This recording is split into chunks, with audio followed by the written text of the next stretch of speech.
नमस्कार साथियों, शेखावाटी यूनिवर्सिटी के बीए, बीएससी, बीकॉम के फर्स्ट सेमेस्टर के जितने भी स्टूडेंट हैं उनके लिए जनरल हिंदी के कुछ इंपॉर्टेंट क्वेश्चन मैं आपके लिए लेके आया हूं। तो वीडियो को बिना स्किप किए लास्ट तक देखते रहें। चैनल पे नए हो तो चैनल को सब्सक्राइब जरूर कर लें, क्योंकि आपके जितने भी पेपर होने वाले हैं उन सब के इंपॉर्टेंट क्वेश्चन आपको इस चैनल पर मिलने वाले हैं। तो हम बात करें क्वेश्चनों की, तो इसमें आप देख सकते हो, इसमें देखो वैसे ज़्यादा आपके जो सीरीज़ वगैरह भी दे रखी है उसमें ज़्यादा क्वेश्चन आपके नहीं दे रखे हैं। जैसे यूनिट वाइज एक एक दो दो क्वेश्चन ही आपको दे रखे हैं, तो वो क्वेश्चन आपके लिए काफ़ी ज़्यादा इंपॉर्टेंट है। तो इनमें देखो मैं बता देता हूँ आपको। पहला जो क्वेश्चन है आपका, बड़े क्वेश्चनों की हम बात कर रहे हैं यहाँ पे पहले। तो यहाँ पे देख सकते हो, आचरण की सभ्यता निबंध की मूल भावना के बारे में आपको लिखना है। पेपर पैटर्न पूरा आपको बताऊंगा कि किस तरह से आपका पेपर आएगा, उस चीज़ का भी आप थोड़ा सा ख्याल रखें। उसके बाद देखो, घिसा रेखा चित्र के आधार पर घिसा का चरित्र चित्रण आपको करना है।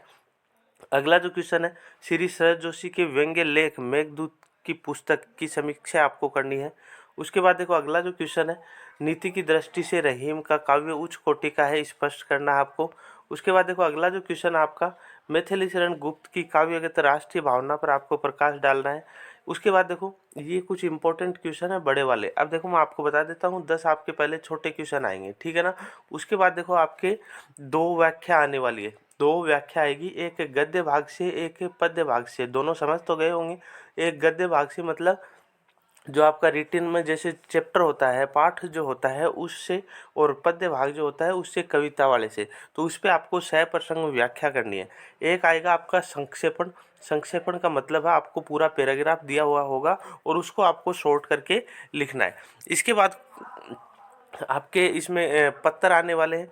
जैसे सरकारी पत्र हो गया कोई भी, जैसे कोई प्रतियोगिता के लिए कोई भी सरकारी पत्र आपको लिखना है, और सफाई व्यवस्था के लिए कोई आपको कार्यालय पत्र लिखना है, अधिसूचना का प्रारूप आपको लिखना है।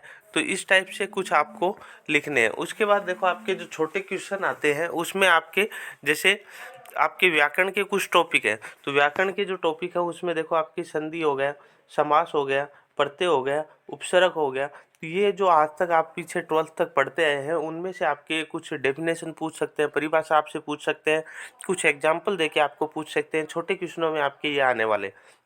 इसके अलावा देखो, संज्ञा है, सर्वनाम है, विशेषण है, क्रिया विशेषण है।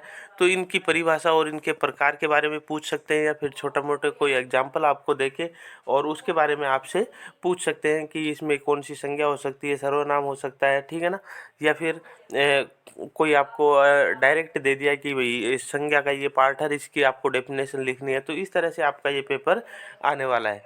इसके अलावा मतलब और कोई क्वेश्चन आपको अगर बनते हैं तो वो आपको अपने जो डिस्क्रिप्शन में व्हाट्सएप ग्रुप का और टेलीग्राम चैनल का लिंक दिया, वो ज्वाइन कर लेना। वहाँ पे आपको इसके अलावा जो भी अगर कोई बाई चांस कोई क्वेश्चन आपके बनते हैं तो आपको पेपर से पहले प्रोवाइड कर दिए जाएंगे। तो सभी साथियों को एग्ज़ाम के लिए बेस्ट ऑफ लक। धन्यवाद।